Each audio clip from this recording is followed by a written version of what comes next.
Okay, so let's pretend you have an urgent and physiological need for a snare drum sound, and that for some reason you've been permanently banned from Reddit. No matter how many email addresses you create or how much money you spend on VPNs, you just can't access Reddit anymore.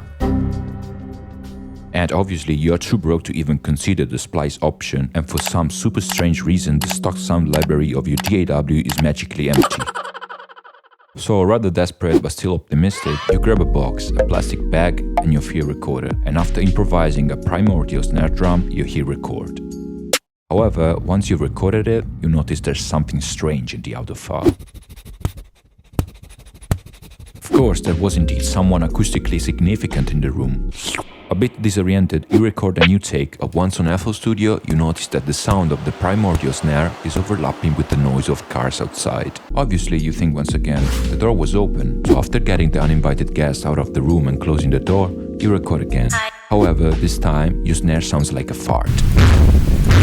Logical, you think, the input volume of my microphone is definitely too high. Once you've taken the proper precautions, you end up with a clean sound, loud enough and ready to be used in your song.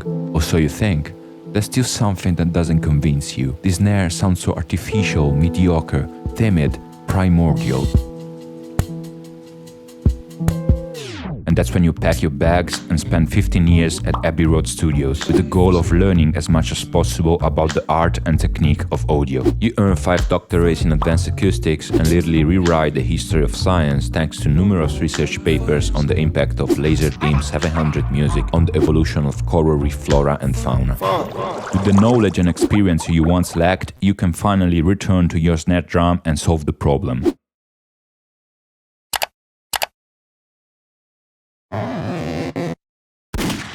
Alright, commercial break. So this Christmas we've decided to make the first month of our subscription completely free, so you can try it out and see if you like our products. But what is the subscription? The imagomeri subscription is a product which you can access through our website, imagomeri.com. Other than supporting us as content creators, by subscribing you will get everything we release. Drum kits, sound packs, melodies, devices and more. We release packs and products on a monthly basis, trying to assure the highest quality possible. Today we have just released a brand new pack featuring drum sounds, melodic one-shots, melodies and tons of other unique samples for a total of over 100 sounds. So click the first link in the description and secure your 3 months of the imagomeri subscription.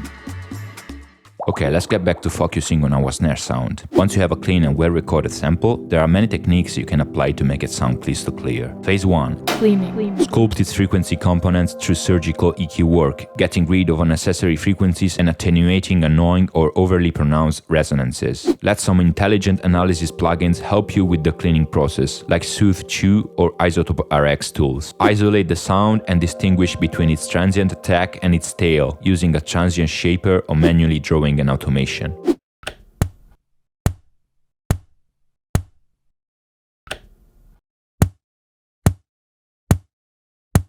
Alright, now that you've put the sound under a microscope, meticulously analyze every single flow and carefully sculpt every component to make it clean, smooth and soft as a baby, you feel ready for the next step.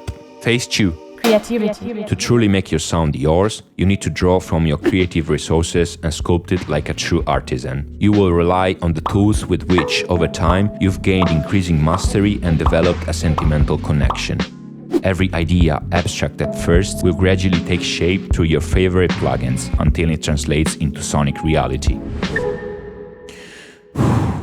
So you will use Pro C to tame the dynamics of your snare and highlight features previously hidden. You will turn to FabFilter Saturn or a tape emulator to add saturation and warm up your sound. Maybe you will use a convolution reverb to give your sound a realistic context. You will emphasize the sound's characteristics using an exciter like Waves Vitamin. Perhaps you will use Shaperbox to layer subtle but essential white noise to your snare. You will draw volume automation, saturation curves, or even bit crashing automations aimed at enhancing the part of your sound you find most important. And here it is, as if by magic, your snare, once sparse and timid, now seems to have come alive, dancing with all the other sounds. You're happy because you know the snare is yours, truly yours, shaped in your image, and now, no longer tied to the fax chain that birthed it, it walks alone. Almost moved to tears, you close your computer, get up from your chair, walk into the bathroom, look at yourself in the mirror and ask yourself, was it worth it?